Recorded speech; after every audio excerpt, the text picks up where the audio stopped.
We move on to another men's freestyle event now, the 1500 metres, such a famous event historically for Australia, but in this post-Hackett era, yes, we might have to get used to some slightly different level of times, Nicole. Yeah, and different names and different faces. I mean, you talk about the history, it's not just recently. I mean, right back to the days of John Conrads and Murray Rose, we've had a brilliant history with 1500.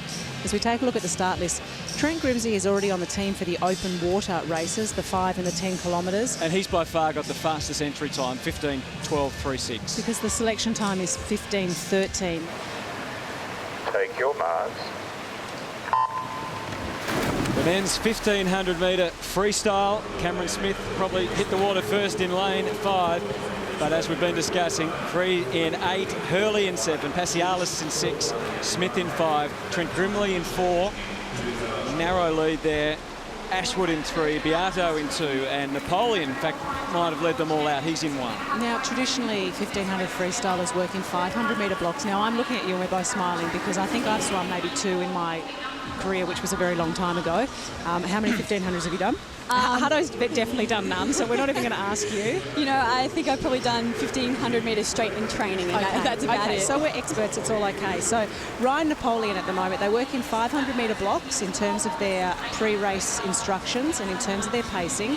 So Ryan Napoleon already is trying to set up a very fast first 500 metres and advantage in lane number 1. They really can't see him. Yeah, absolutely. I think one thing that has happened in the past is people do try and take out and dominate that first 500, try and gain that lead early and hopefully maintain it for the rest of the 1,000 left that they have. We're used to seeing Grant Hackett do that, but as we've said, it's a new generation, but boy, Ryan Napoleon has certainly put a little bit of distance between himself and the rest of the field. In lane 5, Cameron Smith, another well-credentialed swimmer, is coming second and then very close for third as they swing round. Passialis in 6, lane 6, and he's coming third at the moment. Hurley's in 5th, Grimsey in 4th. Now, I have a very important question to ask you, Elizabeth. Yes. If you're going to be involved with our commentary, how are you at splits? Can you work them out? Or are you really bad like me? I'm terrible with numbers. Good thing you only race 1 lap and 2 laps. Exactly right. It's not that I don't respect your comments, you two, but I think we need to call on an expert and someone who would be very good with splits as well, Nicole. Okay, well, let's bring another party into this equation, and it's a man that has produced some of our best 1500 freestylers. Of course, I'm talking about Dennis Cottrell, who is a busy man tonight because he's got a lot of girls coming up in the 400 IM. He has nobody in this, but he has produced Daniel Kowalski and also Grant Hackett. So, Dennis, welcome to you. Welcome, Nick. Now, you are watching this unbiasedly, obviously, because you have no one in there. But the reason we wanted to speak to you tonight is this is very much a rebuilding phase for the 1500 freestyle. So we wanted to get an idea as to your thoughts on the field, who you like in the field, but also what it takes to bring up a 1500 freestyler, a young kid, to the level that you've got both Grant and Daniel.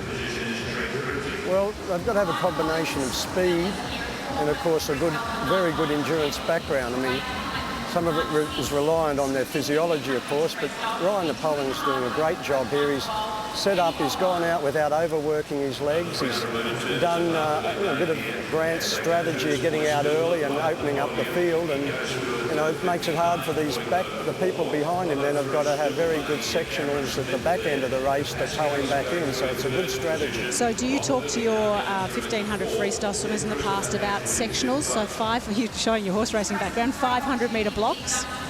Well, I heard you talk about the 500-metre blocks, but that is what we relate to. But if you can get out and with good speed, and that puts the pressure on the people behind you, then to have to really chase. And sometimes you can break the rubber band that attracts those back markers to the leader.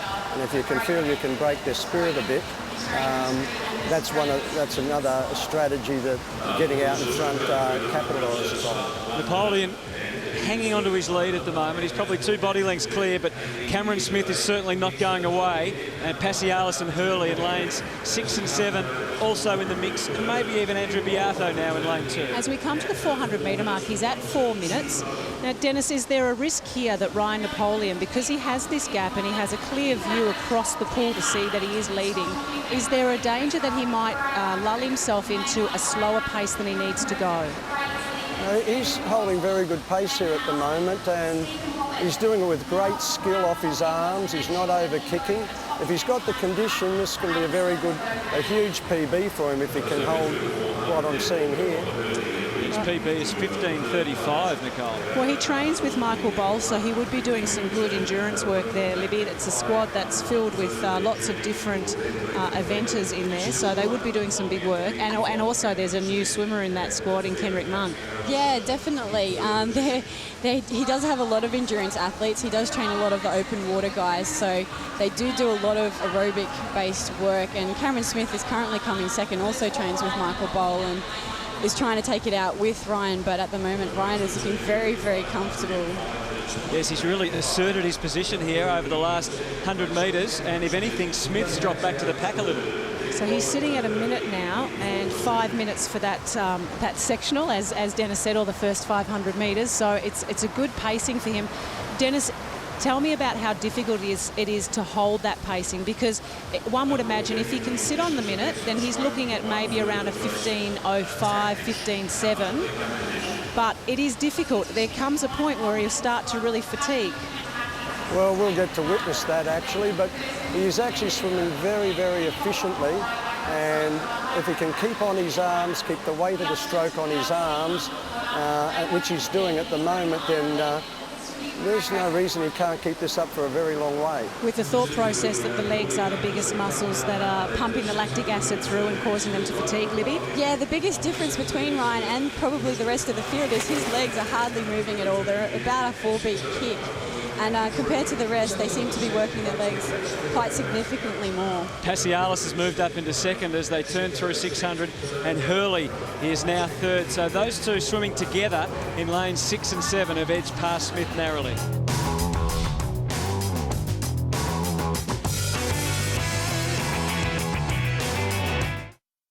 The big headlines. A lunatic ninja. The big names. Entertainment doesn't get any bigger than this. Man, even with that, it's still small. Good News Week, 8:30 Monday on 10.